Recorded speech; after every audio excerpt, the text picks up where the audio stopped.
Okay, this time we'll be solving some quadratics using factorization, something we spent a fair bit of time doing previously. We'll assume you're already quite good at factorizing, so I won't step through all of that in as much detail in this video, we'll just sort of do it.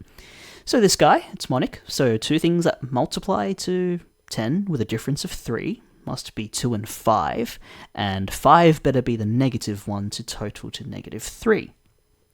We once again have two things multiplying to 0, so one of them must be 0.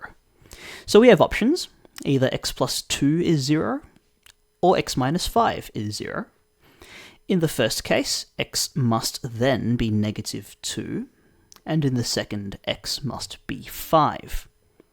So we're really just using the factorizing skill we should have built up to reduce the equation to that situation where two things are multiplying to 0, and we're pulling that apart and getting our answers from looking at the options we end up with.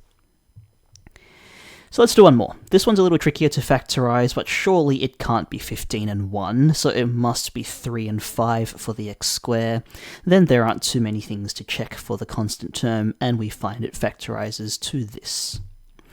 Again, two things are multiplying to 0, so one of them must be 0. It might be 3x minus 1 equals 0, or it might be 5x plus 6 equals 0.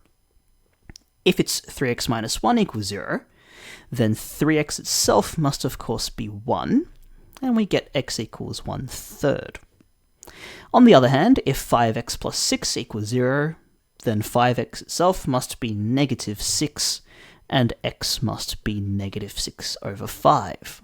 And those are our two answers, and that's how we solve quadratics by factorizing. Thanks for watching, that's all for today.